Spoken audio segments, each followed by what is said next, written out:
Greetings and welcome to the April 14th regularly scheduled meeting of the Jacksonville Planning Advisory Board. I'm calling this meeting to order at this time, and if Homer Spring would lead us in the Pledge of Allegiance.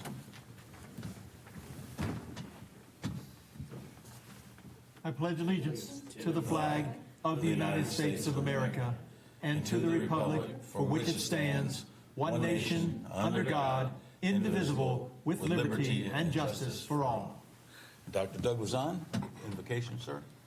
Lord, just thank you for this beautiful day you've given us here in Jacksonville, and we ask you to show your blessing upon this town you have over the years I've been here and serving on this board, and ask your blessing on the citizens here, and especially the military presence we have. And as the town continues to change, Lord, we just ask for your guidance, and wisdom, that we make great decisions for our community and for the people who live here and call this home. And although we're a transitory town, but there are people here that eventually settle down here and help us make great decisions. We've got great people here in the city of Jacksonville and the planning department who help us do our job, and help the city council members. And we just, once again, we're just so thankful for serving the people who live in this town, and you just help us and guide us along the way. In Christ's name, amen.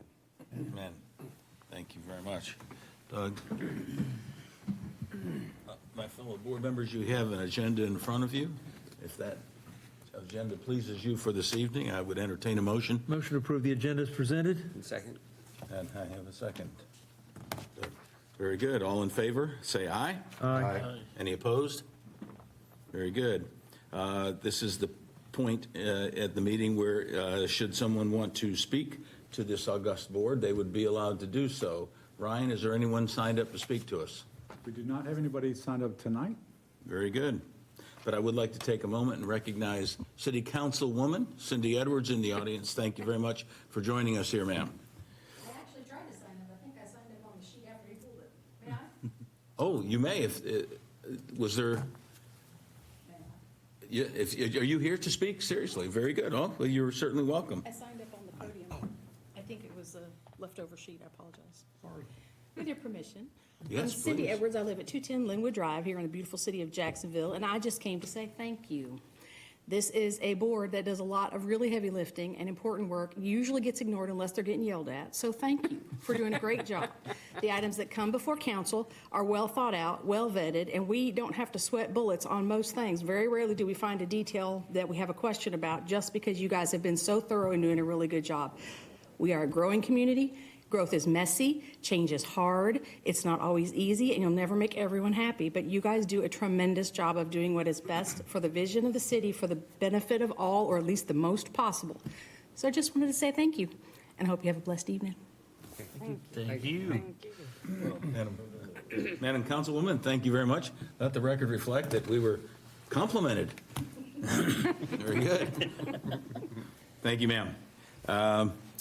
Let's see, we have our minutes from last meeting where, unfortunately, I was unable to be here, so Chase did a great job. Fan mail indicates that he does a better job than I do, so we'll have to move from there. I'll entertain a motion to accept those minutes as presented. I make a motion. Second. Grace made a motion, and Homer seconded it. All in favor of approving the minutes? Aye. Any opposed? Okay. Normally, our liaison, Councilman Logan Sosa, would be here, but it's his anniversary, I understand, so the city council update. Ryan, would you mind doing that? I do not mind, so be happy to. So, like you said, congratulations to Councilman Sosa and his wife on their anniversary. It was Thursday, and they were able to celebrate it this evening, so certainly understand. So I'll try to do half as good a job as Councilman Sosa would do. So for our report tonight, on March the 18th, the City Council held public hearings for the following item. They approved a special use permit type 3 site plan for a proposed 7,000 square foot addition to an existing 46,056 square foot existing self-storage facility. Probably more commonly known as Autry's, there at 2 Bailey Drive in the southwest area. And then last week, These are two items that you may or may not be aware of, so we're going to bring it to your attention tonight because they are impacted, they do impact planning potentially, is the first one that City Council considered, and both of these resolutions were passed by the Jacksonville City Council. But the first one was House Bill 333. It's a local bill titled An Act Providing that the City of Jacksonville shall exercise planning and development authority only within the city's contiguous corporate limits, which was introduced back on March 6, 2025. Basically, that would eliminate the City of Jacksonville's ETJ. It's specific to Jacksonville, wouldn't impact anybody else in the state, but we would lose out on our planning and zoning jurisdiction beyond the corporate limits. And City Council opposed that local bill because we believe that there is benefit to maintain the ETJ, or extraterritorial jurisdiction. And the other was a bill, House Bill 765. This one was just introduced Friday a week ago, and Council approved a resolution as well, but I'm just going to read some of the things that were specifically pointed out in the resolution.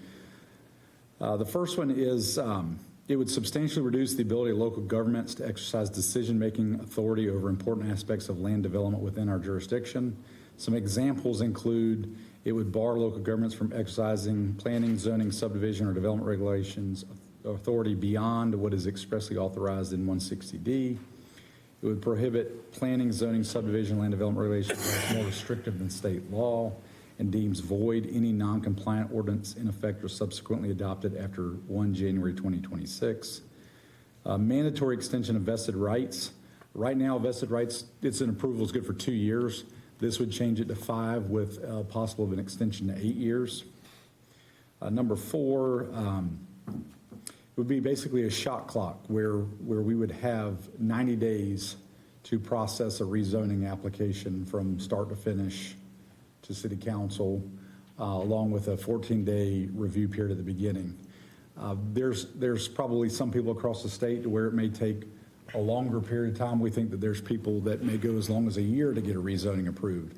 We believe that the way that Jacksonville processes rezonings, most of them go from submittal to City Council approval within 90 to 120-day time period. So this one probably doesn't impact us as strong as it could impact other people, although I'm personally not that much of a fan of shot clocks if we're doing it within reason. And I think that we have. So, I mean, I think we would be a good example of, processing, rezoning requests in a timely fashion. Another option, or another thing that would be prohibited would be our ability to regulate anything to do with parking other than what is required by federal law. So if Walmart wants to build a 250,000 square foot Walmart and only provide 10 parking spaces, they would be able to do it. Now, they may not choose to do that for their own purpose, but we wouldn't be able to specify any sort of minimum parking standard. It would increase the minimum by right density thresholds for residential development according to city population size. So right now, it would possibly be, I think it's 5 or 6 units per acre for pretty much any zoning district whatsoever. Single family zoning districts, you could have a duplex, triplex, quadplex, sixplex. Doesn't matter what the zoning is. Even if it's a single family zoning, they would be able to build a sixplex. So that really kind of begins, it could change the character of a neighborhood pretty significantly if there's some undeveloped property, or if somebody wants to go in and buy some existing homes that are in need of, either some work or tear down and replenish, and really increase the density numbers tremendously. And then this is interesting because, the mayor and council here has already decided to allow subdivision approval to be administrative. So everything subdivision is approved by staff. Nothing goes to city council for an approval. So they want to take away certain powers from city council in some regards, but then in others, like this one, they want to make it mandatory that every city have administrative approvals for subdivisions across the entire state. Right now, they could make it a planning board approval process, a planning board recommendation with a city council approval. In this case, with the UDO, it's all administrative now for Jacksonville, but this would mandate across the state. It has to be administrative. So those are just some examples of what House Bill 765 includes, and they opposed that by approving this resolution as well. And that's all that I have for the council liaison. Yeah, thanks. report. Ryan, who introduced Bill 333? Representative Phil Shepherd. Interesting. Okay, And I very believe good. it was either co-sponsored or endorsed by Representative Wyatt Gable as well. So our two local Okay, representatives. very good. Ryan, thank you for that update. And I'm seeing on our agenda that we have no old business, so we will move smartly into new business. Jeremy? Thank you, Mr. Chairman. Agenda item 1 is a map amendment and a proposed rezoning at 130 Belfort Road. This is a proposed rezoning from industrial to corridor commercial. Notice the property on the existing zoning map before you on the screen, identified as industrial, the project site. There is some industrial to the northwest and to the southwest. Properties across Belfort Road are zoned residential multifamily low density and are either used for single family or are undeveloped. To the southwest or southeast are also properties zoned residential multifamily. It's a combination of some townhomes, I believe they're right on Market Street, and then some single family homes along Cavaniss and Branch Drives. These two parcels together total 3.78, and the rezoning was submitted by Shiloh Episcopal Apostolic Holiness Church. Again, their request is to rezone from industrial to corridor commercial. This was initiated after they came in with some discussion about wanting to do a small expansion, connect two buildings. And currently, their church is a non-conforming use. It is only permitted by special use in the industrial zone. And this site has never received a special use permit, and so they had two options: go through the more costly special use type 3 site plan initially, or just do a rezoning and have a, if approved, would be an outright or a use by right under the corridor commercial. For you on the screen is the Campbell land use plan that identifies this particular property as a public in NC, the smaller tract. Public is typically used for institutional uses that also include an educational component. Properties to the northwest are identified as neighborhood commercial, and then the remaining properties surrounding it are identified as mixed use. Before you on the screen is what the map would look like if it was rezoned to corridor commercial.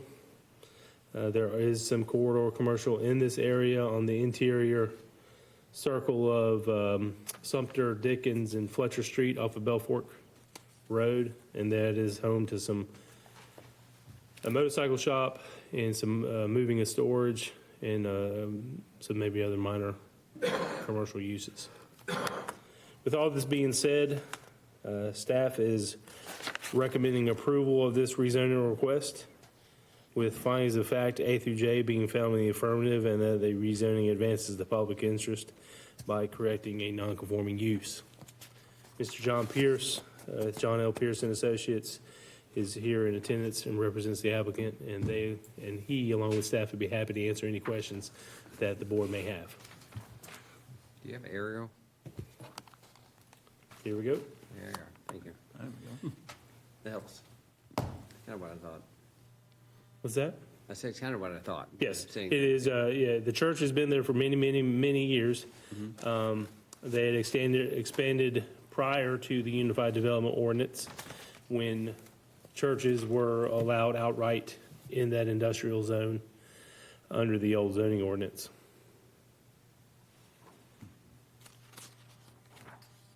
So it's church to commercial corridor, and under that commercial corridor. Yeah, right, what- industrial to CC. In the CC zoning district, churches are a use by right. Mr. Chairman, if I may add one thing, because I did the math. From start on March 3rd to city council on May 20th is 78 days. So talking about that bill with the 90-day process. Yeah. This is going to be from start to finish, as long as it doesn't get delayed. It'll be 78 days, just as a side note. And same thing with the next agenda item. I just thought I'd share that, that's all. Sorry for the Thank you. interruption. All righty. So the church Jeremy, owns thank both you. parcels? Yes. Are they going to recombine it? At least the discussion we had at the time was that actually a breezeway connection of those two buildings at the rear. Building code would dictate that they would have to recombine. Okay. Any other questions for Jeremy?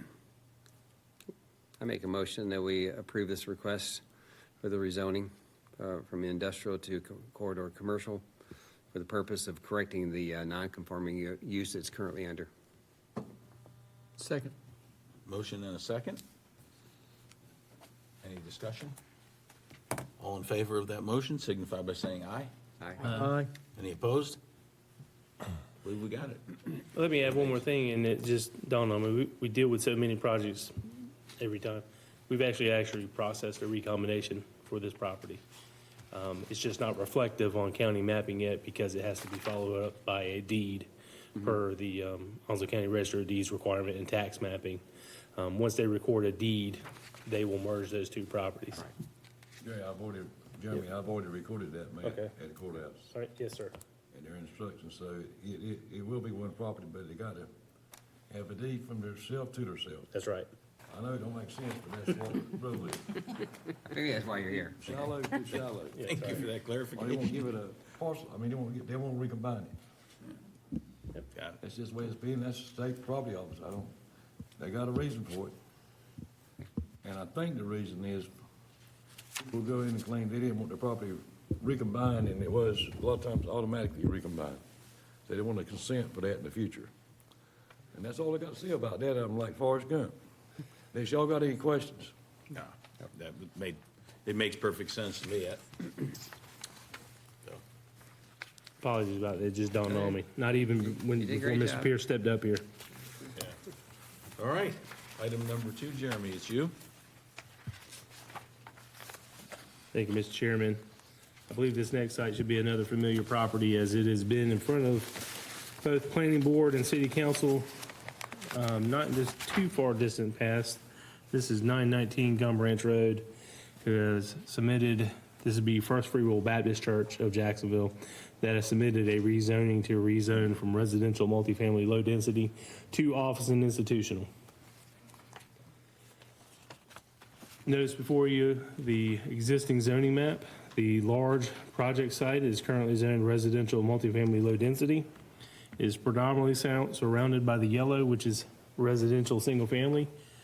7 used for single family. The Chamber of Commerce is in the upper northern area there. It is split zoned office and institutional and corridor commercial. And then there is a combination of neighborhood commercial and residential multifamily high density across Gum Branch Road.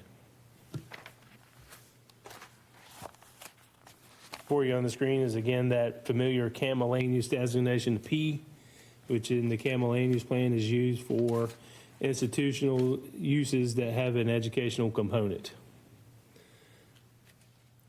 The single-family properties are identified as low-density residential. The Chamber of Commerce is identified as neighborhood commercial. The daycare facility across Gum Branch is office, and then the existing apartments is high-density residential.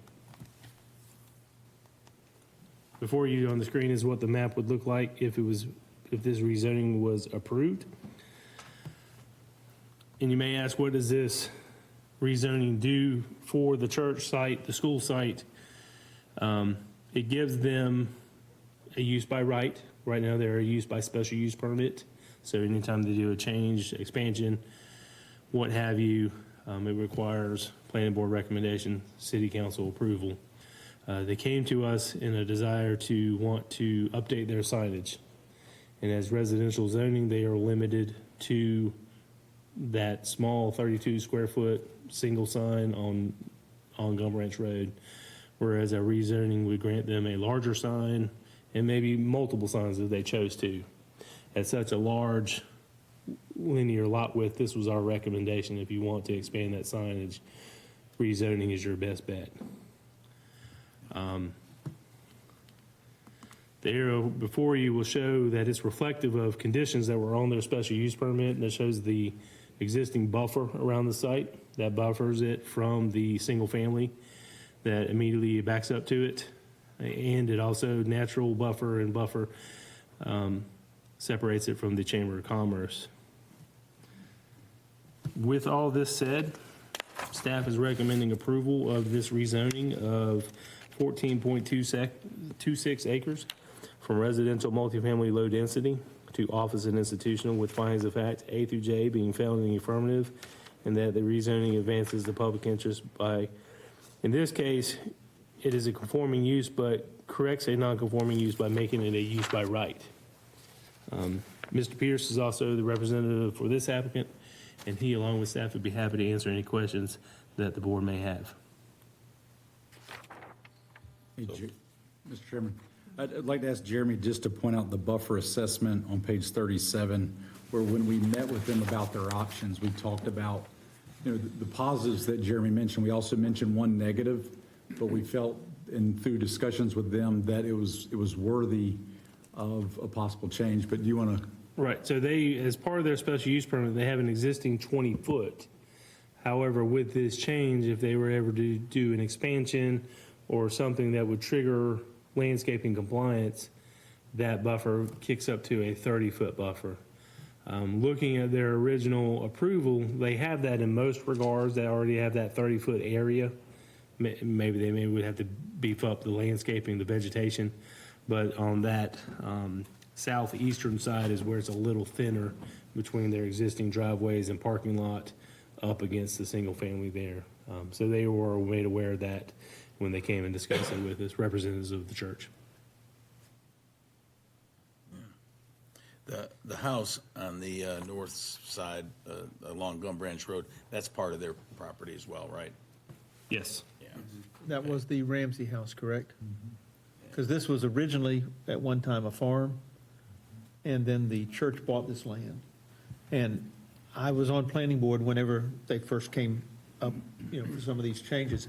And the concerns the neighbors had were that Bates Street would not be connected, and neither would Wiltmore Street, and that if there were any ball fields, they would not be lit. And that's one of the reasons, that's one of the reasons it stayed the way it was. Okay. Because the residents in that area were rather vocal about not being connected traffic-wise. Not that it's not part of the project site, but Jeremy, one of the slides you showed actually had half of the chamber, in two different colors. Why is Correct. that? In my brief research of it, I do not know. It could be because of what was there before the chamber was. CP&L. It's a split zone. I don't know the history of it either, but I will tell you this, there's been times in the past where the mayor and council approved a rezoning for the first 200 feet of frontage to be commercial and the back to be O&I. And it looks like John's You got something on that, John? So he may be able to add to it, but there are places across Jacksonville Okay. where there's split zones, it's legal. It does create some challenges. So you're saying that's the way it is now? It's In other been words, that we're way not a trying to long time. mess with the chamber property? We're not messing with the chamber Okay, property. that was really my It's been bigger zoned that concern. way since CP&L built their building, Yeah. and they automatically, basically rezoned it back then. Because I was around at that time. I know it's hard to believe, but I've been here a regular while. But anyhow, their building encompasses the first 200 feet, and they automatically rezoned it, and then, for whatever reason, they rezoned the back of it O&I. Because I was involved when they built that building years ago. That was 1985. Well, I was around then. If you got any questions, I'll be glad to try to answer them. Okay. But, again, that's not what we were charged to look at tonight, but I happened to notice that, and I just was making sure that there was no. It's been a split zone a long time. I do have a question. What would happen to the restrictions on not completing the road and not having a lit ball field if this were to go through? Would they go away because now they're not, it's not part of a special use permit? So special use permits run with the land, but I would argue that this is changing, so those conditions probably go away. That would be, Can we ask that those conditions remain? Do we have? the applicant would have to revise their application to go to a conditional zoning district and establish those. I might could address that issue because those properties back there, they can't extend that because it would take away from the soccer field, it would take away from the uses of the property. And I know they don't want to make that connection. Because if it did, that traffic, it would interfere with what their plans has been and would interfere with the existing site as it is already constructed now. Yeah. Because they got soccer fields and got other items, they play the other school sports back there. In fact, some of the same, Right. they have I agree competition that that they comes from likely county to county. wouldn't, but, you know, we're talking about making a change here that would release conditions that were agreed upon when the original was done. I'm just trying to do what you were talking about, Ms. Edwards, is that I can see the people of this area showing up saying, okay, this is what we don't want to have happen. And you're going to probably, if they come, if they don't come, well, you know. Well, I it know, is what but it I is. don't want to set them up for it either. No, but they should know, and you guys should know that this is something that they felt strongly about at the time, so that if they come again, you won't be hit blindsided. Well, Right. I was well aware because I was involved with the initial plan. Yeah. And and that was our main, and I understand that. But it would devastate the church site, would cross through traffic through there too. Yeah. I mean, it takes away, they got buildings back there and they got their facilities back there where they have meets at, soccer and the other sports they have Yeah. back there. And I mean, it's constantly used. Jeremy, bring up the aerial photograph one more time. I was going to say, one option could be, and while I'm not trying to steer the board one way or the other, but one option, I believe, is the board could table and ask the representative of the applicant to go back to his applicant and say, will you amend your proposed rezoning to CC? include Because those. a conditional rezoning has to be proposed by the applicant, and they have to propose their conditions, and then you accept Gotcha. those conditions. Is I that don't know. Go ahead. I think the way the ordinance is, they could theoretically change their request the night in front of council and say, we want to go conditional. And so that could be a suggestion. We could take Mr. Pierce's comments and say, forward it on, knowing that they'll have that discussion at council and say, we're here tonight and we would like to amend our application to office institutional conditional with the following conditions. And I'd like to amend that right now because it would devastate the church use with those roads extended through it. And I agree with besides Walmart. that, they got children, where they got preschool, where they drop off, they got a bunch of kids that use the playground. And you know how traffic is, especially around children. And And it's safer if it's not extended. I can't argue that. well, And the residents didn't want it either. I guess, you know, Homer, I'm glad you were there when the original was done, but at the end of the day, those, you know, till this is changed and it reflects that, those conditions remain in effect. I would not want to be party to something that took those requirements That's why- and agreed upon requirements. That's why and I took would like them to away. change it So- tonight to conditional use, O&I with a condition that those two streets cannot be connected. And no lighted ball fields, right? One of the other ones. What- And- We could, You'd have to check. I want to think that was probably, I think that was part of the special. there was use. one, I remember it, but I'd want to look to see what the specifics were on the use permit. Did it say no lighting or lighting would be off no later than 9? I would want to see what the specific condition was because I don't remember verbatim what it said. But lighting and the street connections were both items raised. So if, Mr. Pierce, if you're saying that you have the authority to speak on behalf of those folks, that, you know, I think what we're leaning towards is it makes perfect sense to do what has been recommended by staff, but I'd want to make sure that those things that were included on the original agreement are part of it. And if, So I would suggest, because of some of these new laws that have been enacted where it needs to be in writing from the property owners, That's what I was going to say. that you've raised the issue. Mr. Pierce may have permission from his clients, but from my perspective, I'm working on a staff-initiated rezoning request right now that you'll see next month. And there's two different property owners, and I've made both of them, one of which I've gotten, I'm waiting on the other, of making them sign the application. Because it's a staff-initiated request, but because of that downzoning, that Senate Bill 382, it requires owners. And it's not just 2 of the 10 owners that we're going to get signatures from. It's going to be everybody. So I think that you've raised an issue. He may have his client's permission, but I'm not comfortable with that Senate Bill 382. That if he wants to make that amendment before city council and have the applicants, whoever is allowed at the church to sign for that application, we just need to have that in writing from the ownership for those conditions. And like Jeremy stated, they certainly can do that before the meeting. They can do it tomorrow. And then when we take it, we can put in the staff report that between tonight and when it goes to city council, that they've amended the application to make it stricter to to a conditional zone. Sure. That includes the same conditions, whatever the 2 or 3 that were there from the special use permit from whenever it was, 2005, whatever the year was. And we'll have the minutes reflect the concerns that were raised about the previous conditions and what this rezoning would do. What would our motion look like, that we're deferring or tabling based on? If you defer, then it doesn't go any further. Okay. If you approve it as the applicant has originally petitioned, 2 corridor commercial, Right. then you all are endorsing the application as it was applied for. If they make it more strict by the time it gets to council, then that's perfectly allowed. It doesn't have to come back to us. It does not. We can approve and then they Right. can make the changes. As long as it gets more We strict. can't say we'll approve it with the changes. No, without the owners. I'm fine with that.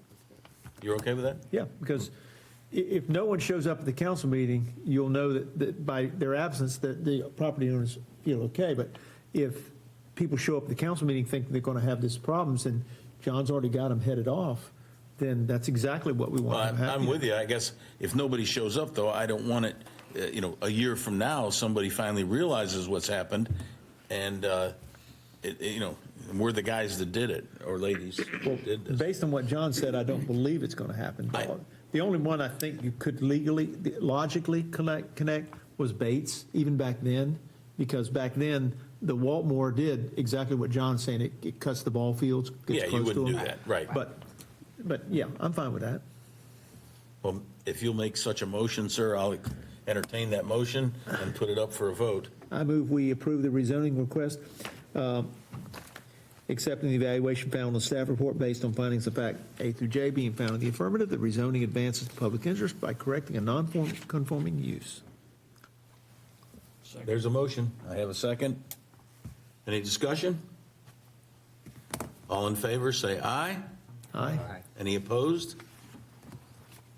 There we go. And Madam Councilwoman, you heard that our concern, so when it comes before you shortly, hopefully it comes with a little package with it. It better come with a package with it. Thank you, John. I was going to add Thanks, real John. quick that comment that Ryan said there at the end. Historically, before December of last year, we would have actually recommended a rezoning the chamber property.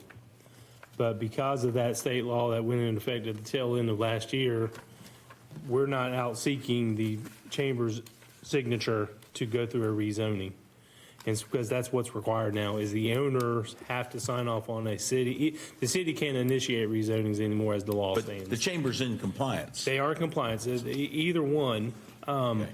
Well, remember, we did the church over on New River, Hargett Street, 6 months ago, 8 months ago. It was where 8 we- months because it was prior to the law. Yeah, so prior to June of last year, where we basically, there was 2 or 3 parcels, and there was all sorts of splits, and we were trying to correct some nonconformities Right. and make it more clean.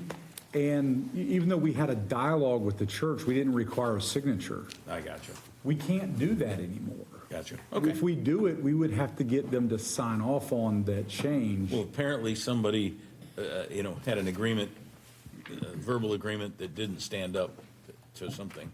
So I understand that. Item number 3 on the agenda. Thank you, Mr. Chairman, planning board members. Stand before you tonight for a Unified Development Ordinance text amendment. The issue that was presented to staff by Mr. John Pierce and his clients, Atlantic Ice Distributors Incorporated, is that they compared the Unified Development Ordinance and standards, and there's some modifications that they're requesting. Specifically, they want to reduce the setback from 100 feet to 50. They want to amend the signage just to follow what's pretty much everybody else has to follow, which is just the wall signage allotment. They want to increase the removal time period from 60 to 90 days. So if the ice house is discontinued, they have 90 days to remove it off the site versus 60. And then with their request, staff identified a couple of cleanup items, which we've shared with the applicants. If council, if planning board recommends approval of this and city council approves this, there's not anything that would be made non-conforming. So once again, with that Senate Bill 382 that we're just talking about, the down zoning, this won't create any non-conforming situation, so we don't have to get all the different zoning district property owners to sign off on it, because it's making the current ordinance less restrictive. But it pretty much is going to mirror the same thing that we brought to you and council, I don't know, 2, 3, 4 years ago for ATMs. So this will more closely follow the same thing that we have with the automatic teller machines. And what we're talking about essentially is those ice machines on the side. These are the little standalone. We've got one down at the Triangle. They're One out by Baker's Restaurant. correct. They're 10 feet wide at the most, probably maybe 10, 20 feet in depth. You go pay a couple dollars or swipe a card and it spits out a 5 or 10 pound bag of ice. We have other design standards that have been in place since the original standards got put in the ordinance, where they got to screen enclose the rooftop equipment. We're not proposing to make any adjustments with that. We talked a little bit with the clients of Mr. Pierce about the landscaping component and the parking standards and the stacking standards. Well, at the beginning part of Article 4.3, which is the accessory use standards, which is where this change is being proposed, those standard base requirements exist for every accessory use. So we didn't want to have it in the main section and then also another time almost repeating itself in the specific section under Ice House, because if we change this code but then don't change this, sometimes we end up with kind of the ordinance conflicting with one another. So that's part of the minor staff adjustments we're proposing. The name Ice House to. Correct. Okay. So the parking requirements, the stacking standards, the landscaping components, that's required based on the baseline. Then the specific items are for the Ice House. And we've discussed that with Mr. Pierce. I know he's talked with his clients. So we're all on board with this proposal. That's why they've requested it. So they obviously are recommending approval. We have made some adjustments from their initial application, and the changes that we've made, I think we're all on the same page and we're in agreement, and that's why we're recommending approval of these changes. So, Yeah, well, I would have a tough time trying to differentiate at the Ice House from one of those large ATMs or ITMs or something. and that's part of, since these are going to be in line and the ATMs can already go there, ATM, ice machine, not a whole lot of difference. It's an accessory building. They kind of sort of look alike. Yes. And in a lot of cases, so from 100 to 50, and then you can say, well, that's a reduction by 50%. But think about it, most of our corridor commercial zoning districts, the setback's 35 feet for the main building. So it's already going to be 15 feet behind the building line anyhow. And in some cases, we've had a few of these, but you actually can get as close as 10 feet on the front setback.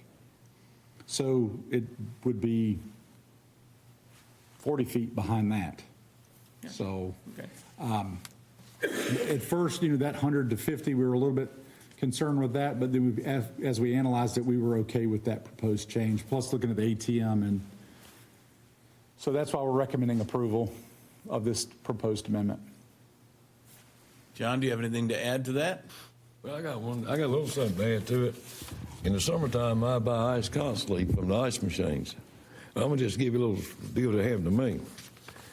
Used to get 10 pound bag of ice, $3. Now they went to £7, and you pay $5 for a bag of ice at most convenience stores. And the deal is, down there, 90% of the time they out of ice. And this is something that really, I think, is good for folks that want it, because you can go pay $3 or $4 and get a 20-pound bag of ice anytime you want to go. Or you can fill a cooler full. And we use it all the time. If we have any kind of events, I run out to Baker's, or run out to the Triangle, get my cooler and fill it full, because I'm tired of getting ripped off these little old convenience stores and to pay what I had to pay. And they reduced it, and they doubled the price almost. That's just a comment. And that's why I think it's good for the public. Yeah. And it really blends in, and I will have to say that Ryan and Jeremy, and I work with the clients, and I think we've got something that works for everybody. Thank y'all for that. And the fresh from the trenches of consumerism. Thank you, John.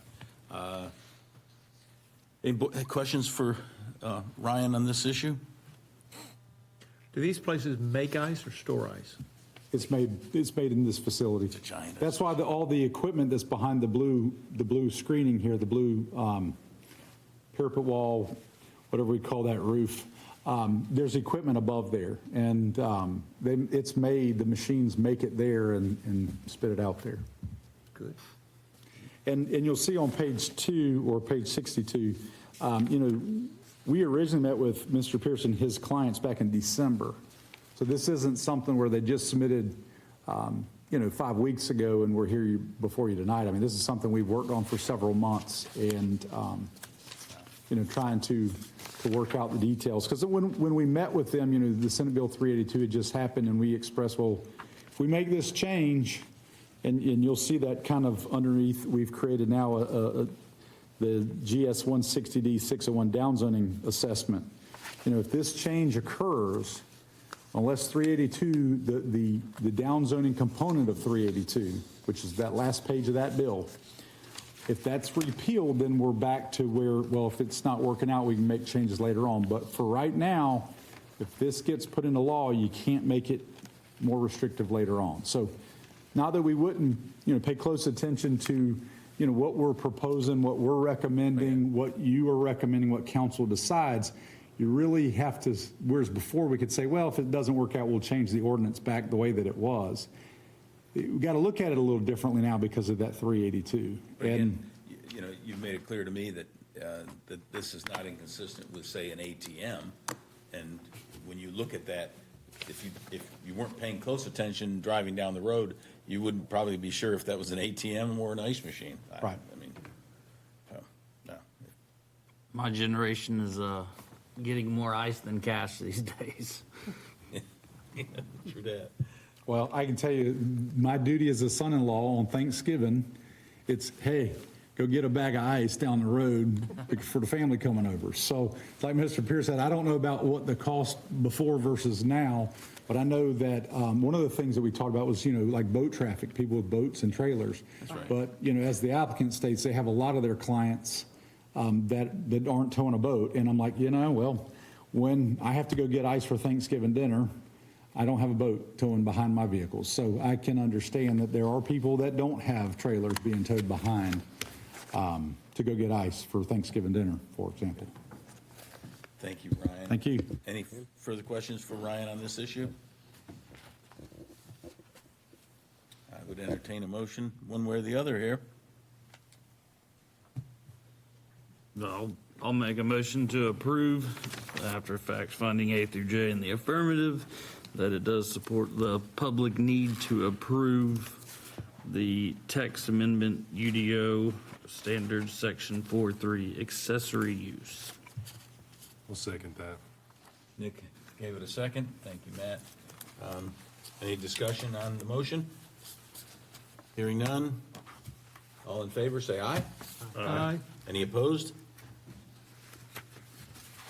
I believe it has it. Okay, next up on the agenda. Yep. Thank you, John. Take care, John. Great day. Okay.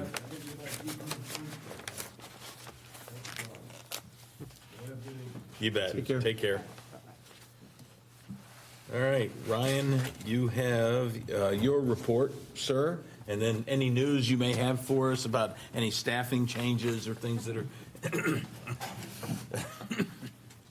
Well, let's see, we've had 2 applications come in for flex space. We think that's kind of exciting. We haven't had those applications in a while. New developer, never met him before. Let's see, we have a proposed, we're in early discussions for a 72-unit senior housing multifamily development. And,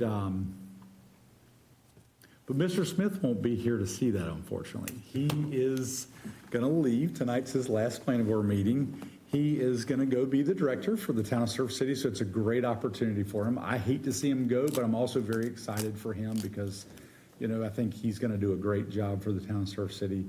I will be a little bitter, and I will miss him, and I will miss having him part of the team. We've worked very close together for 15 and a half years, so, you know, this is our second family at work, and so for 15 and a half years, he and I have worked side by side. So I hate to see him go, but I think that he's learned, he knew a lot before he got here, but I think he's learned a lot here, and he will take those leadership classes that he took here and the leadership opportunities that he had here, and he will take that to Surf City's benefit. Hate to see him go, but great opportunity for him, and I appreciate all that you've done for the citizens of Jacksonville and myself. I mean, couldn't ask for a better employee. I mean, I could text him, it doesn't matter what day of the week, Saturday or Sunday or hours, and then sometimes I'm like, you're not supposed to read that till tomorrow, and you know. So we have kind of a running joke sometimes with, you know, we'll send an email at 2 o'clock in the morning, and it's not that uncommon for one of us to reply. So, but yeah, he's been great. He's been a great coworker, and gonna miss him, but wish him well. I just want to say I have enjoyed. please take the stand if you've got something you want to say. Love to hear from you. This will be our last chance to hear from you. I've enjoyed my time with the city of Jacksonville, and I've enjoyed my time with this board in this room and several of you outside of this board.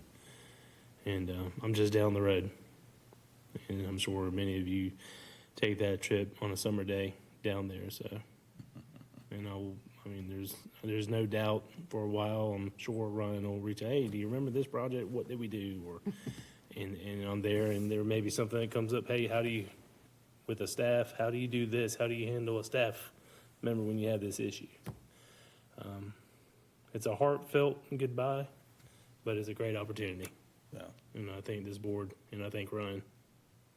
Well, on behalf of the Jacksonville City Planning Advisory Board, thank you for everything you've done for us and making our job, you know, as easy as possible by explaining things in a really logical and user-friendly manner. So thank you very much, sir. Thank you. Thank you. Thank you. There's one thing I will add to that is, I remember when Jeremy started, I'm going to roast you for a second. Hope That's you're all right fine. with it. He used to come to me and says, man, they always keep calling you. They never call me. And I said, give it time. Because see, when I started in 2000, it wasn't long before, you know, after I started that Mr. Garner left. And I'm like, there'll be a time, because I remember that they used to call Kyle all the time, and then they had to call me because they didn't have a choice. And now I've been joking about, you remember when you were worried about you weren't getting all the phone calls? Now they don't call me, they call him. So, you know, Mr. Pierce called me on the mobile earlier today and says, whew. I'm like, you know, you got my number back on speed dial, because, you know, you've gotten used to dialing his number for so long, and he's not the only one. There's multiple people to where, you know, it's going to be an opportunity for a learning opportunity for you know, our clients and citizens that have lost my phone number and remembered his. Thankfully, our numbers are one digit apart, and you know, now that his are not, because they are, but mine's on my business cards and my signature line. So they'll have to if they go off of memory, they'll have to kind of get used to that number again until we get a new staff member, hired, so. I I've won't say still got your number replaced, but, saved. I still got your number. so, All righty. you remember Ryan. that? Thank you. Oh, yeah. All right. With the completion of that, I would accept a motion to adjourn. I make a motion to adjourn. Grace has made the motion. Anyone second? Second. Got a second? All in favor, say aye. Aye. Any opposed? Very good. Thank you very much.